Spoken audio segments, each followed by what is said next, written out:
Hello, everyone. I'm your host, Ryan, and welcome back to your favorite English podcast, Speak Up.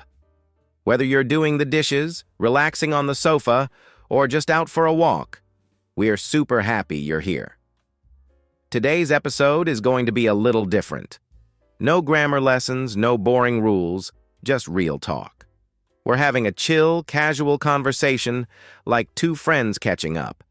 And our topic today is talking about your weekend in English. Yep, just that. And trust me, it's going to be fun, useful, and super easy to follow. Hey guys, I'm Priya, and I can already tell you this one's going to feel like a cozy chat over chai. So here's the deal. Both Ryan and I stayed in over the weekend. No wild plans, no fancy places. Just our homes, our kitchens, and a lot of snacks. We cooked, we chilled, we even did a bit of cleaning. And today, we're just sharing how it all went, in natural, simple English.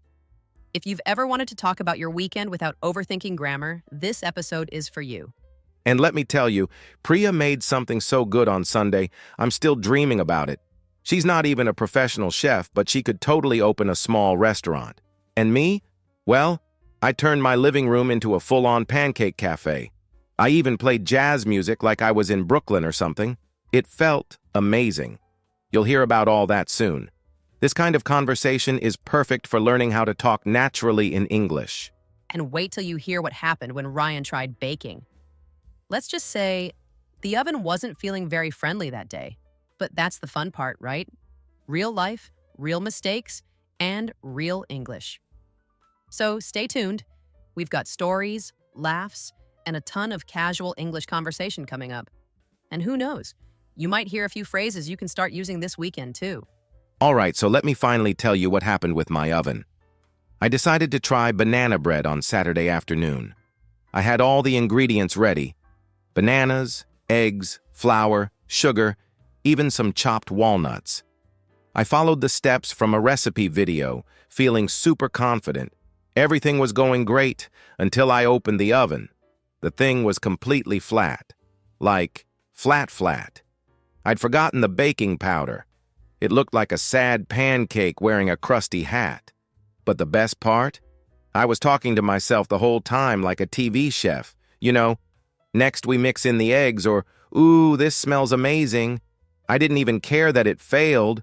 I was just having fun. That sounds like something I would totally do, and honestly, I kind of did. On Sunday, I made aloo parathas, my comfort food. But I didn't just cook. I turned it into a whole experience. First, I cleaned the kitchen like I was preparing for a guest. Then I started talking to myself like I had an audience.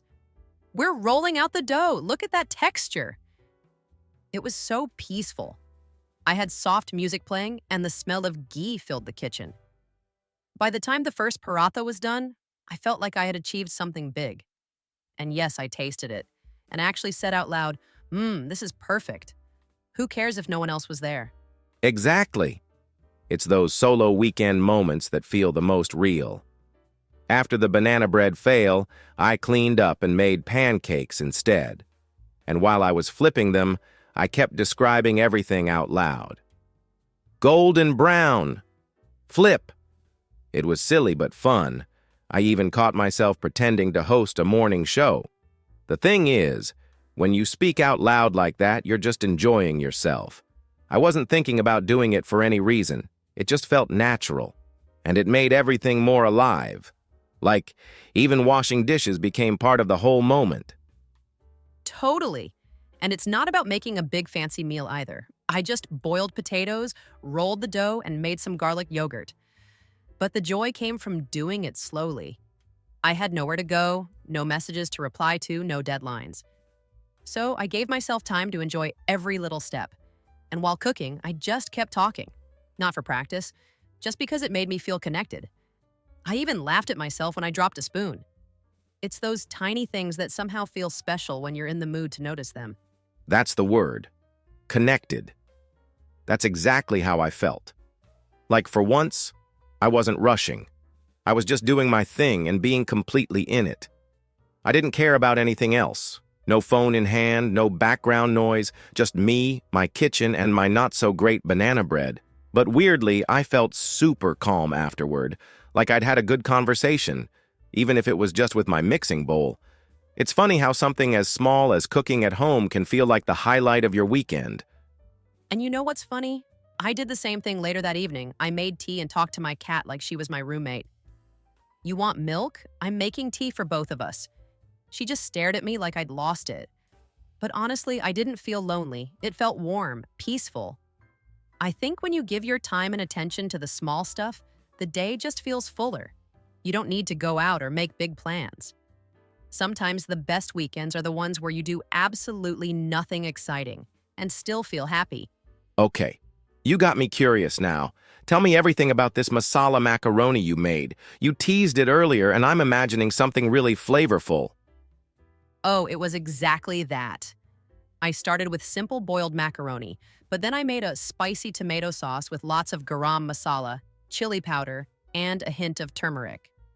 Then I added diced capsicum and sweet corn just to give it some crunch and a touch of sweetness. The best part was melting cheese on top, so it was gooey and delicious. It was my little twist on comfort food, perfect for a quiet Sunday lunch. Cooking it made me feel relaxed, like I was just taking care of myself in the best way. Man, that sounds amazing.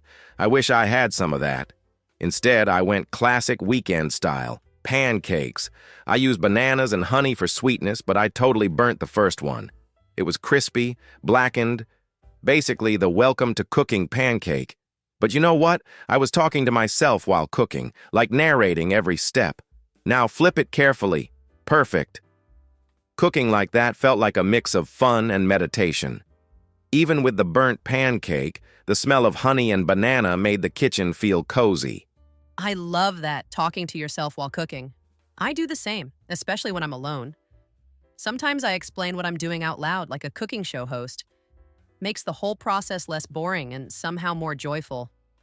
And don't worry, burnt pancakes are basically a rite of passage. Did you manage to save the rest? Definitely. After the first sacrifice to the pan gods, the rest came out golden and fluffy.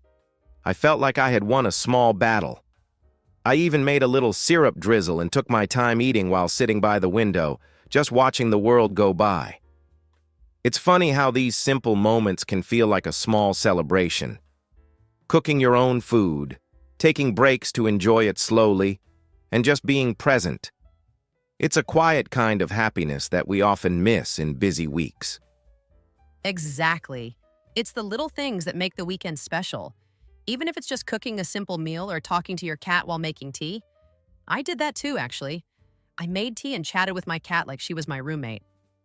You want milk? I'm making tea for both of us. She just stared at me like I'd lost it. But honestly, it didn't feel lonely at all. It felt warm and peaceful. When you slow down and give attention to small moments, the day feels fuller. You don't need to go out or have big plans.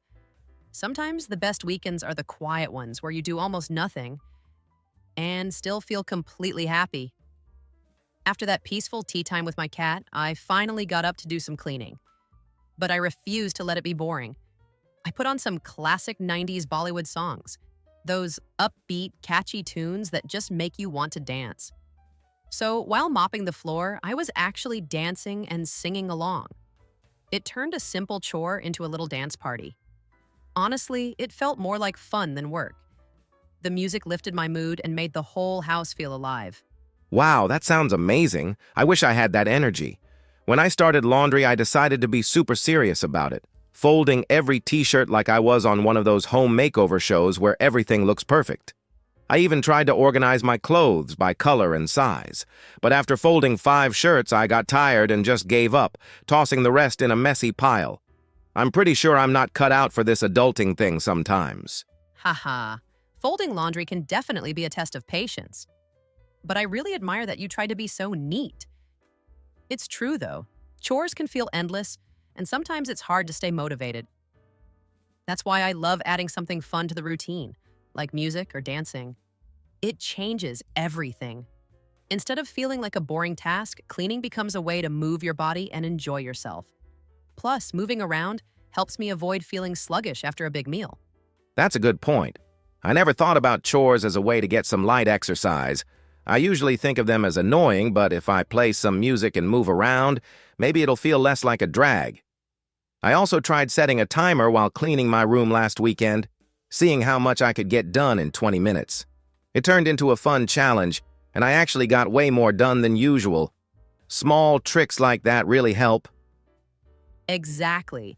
And it's not just about finishing chores quickly, it's about enjoying the process. Sometimes I sing out loud, even if I'm totally off key. It's my way of making the moment enjoyable, and the fresh smell of a clean home adds so much to that peaceful weekend feeling we talked about earlier.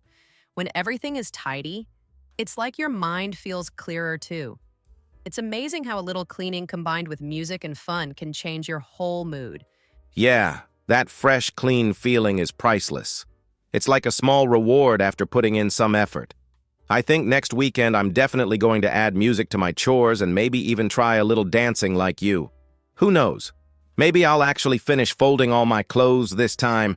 It's funny how making chores fun can actually turn something we don't like into something we look forward to. You know, after all that cleaning and dancing around the house, I really needed some quiet time. So, in the evening, I lit a candle and settled down with a mystery novel I've been meaning to read. No phone, no distractions, just me and the story. It was such a nice change from the usual noise and notifications. I could really get lost in the book and relax. That sounds amazing, Priya. I did something similar but a little different. I just lay down on the couch with my headphones on. I didn't want any lyrics this time, so I listened to some chill instrumental beats. It was like my own little bubble of calm. No interruptions, just the music and my thoughts. Honestly, those quiet moments felt like a breath of fresh air after the busy day. Right. It's funny because sometimes we think we need to be out doing things to enjoy the weekend, but really, moments like these are gold. We sound like grandparents with our quiet evenings, but this kind of peaceful solo time is the dream life. It helps you recharge, especially after being on your feet all day. Exactly. Peace is seriously underrated. We get so caught up in rushing around or feeling like we always have to be productive, but just slowing down and being with yourself is powerful. Plus, I noticed that after some quiet time, I sleep better and feel less stressed the next day. It's like giving your brain a mini vacation. And the best part is you don't need anything fancy for this kind of time. Just a book, some music, or even just sitting quietly on your couch. Sometimes I just close my eyes and listen to the sounds around me. It's a small practice, but it helps me feel connected and calm. These simple solo moments really make the weekend feel complete. Absolutely, Priya. I'm definitely going to keep this solo time as part of my weekend routine. It's a great way to end a day that started with cleaning and cooking, a little music, a good book, or just some quiet time on the couch. Those moments really help me recharge and get ready for the week ahead. So, Priya, since we were talking about relaxing and recharging, I have to share what happened with my Sunday experiment in the kitchen. I decided to bake cookies. Sounds simple, right? Well, I put all the ingredients together, got everything ready, but completely forgot to preheat the oven. Rookie mistake. I waited, I baked, but when I took them out, disaster. The cookies were half raw in the middle and burnt on the edges. My kitchen smelled strange for hours. It was a total mess, but honestly, it was kind of funny too. Cooking isn't always about perfection. Sometimes it's just about the adventure. Have you had any kitchen disasters lately? Oh, Ryan, that reminds me of my own little kitchen fail from Sunday. I was making tea and got distracted by a phone call. I forgot to turn off the gas under the pot after it boiled over. Smoke everywhere. Luckily, no fire this time, but it was close. I had to open all the windows and fan out the smoke like crazy. It made me laugh later, but at the moment, it felt like a disaster movie in my kitchen. I guess we're both still learning how to be chefs in our own homes. The important thing is we don't give up, right? We just laugh and try again. Exactly. And the best part is, these little fails make the whole cooking experience memorable. It's not just about the food, but the stories we get to tell afterward. Honestly, my cookie disaster was a wake-up call. I learned to never skip preheating again. I think I'll give it another try next weekend, maybe with pancakes instead. Plus, all these funny moments help keep the mood light. It's like we're chefs and comedians at the same time. What about you, Priya? Any plans for your next cooking experiment? Well, I might stick to my masala macaroni for a while, safer choice, but I'm tempted to try baking bread sometime, hopefully without any smoke alarms going off. I think the key is to keep it simple and enjoy the process, not just focus on the result. Sometimes when things don't go perfectly, it's a chance to learn and get creative. Plus, it gives us great stories to share on the podcast. So even if the kitchen isn't always perfect, it's still a great place to spend the weekend. Totally agree, Priya. It's those little oops moments that make home cooking fun and real. And it reminds me that weekends aren't about being perfect, they're about enjoying what we do, even if that means a burnt cookie here and a smoky kitchen there. I'm actually excited to try baking again, and maybe next time I'll have a better story, or hopefully a better batch of cookies. Cooking, relaxing, and even messing up a bit, that's what makes weekends special. Absolutely, Ryan. It's all part of the experience. Weekend time is for trying new things, having fun, and just being ourselves, mistakes and all. And sharing these moments with you makes it even better. So here's to more kitchen experiments, cozy solo moments, and plenty of laughs. I'm looking forward to our next weekend chat already. You know, Priya, honestly, I didn't go out this weekend. Didn't dress up or spend any money. Just stayed home, cooked, cleaned a bit, and relaxed. And honestly, this was one of the best weekends I've had in a long time. Sometimes it's not about doing a lot, but just slowing down and enjoying the simple things. It feels good to just be present without pressure. What about you? Exactly, Ryan. I feel so rested.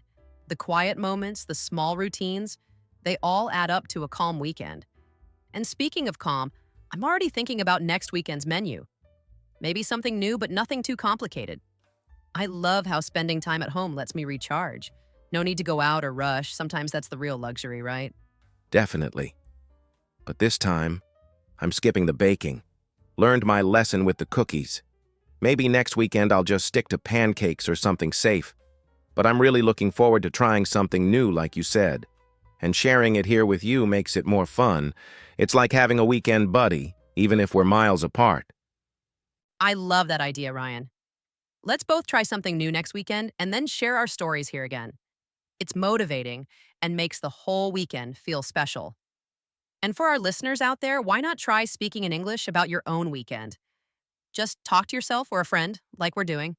It's a great way to practice naturally and enjoy your day. Exactly.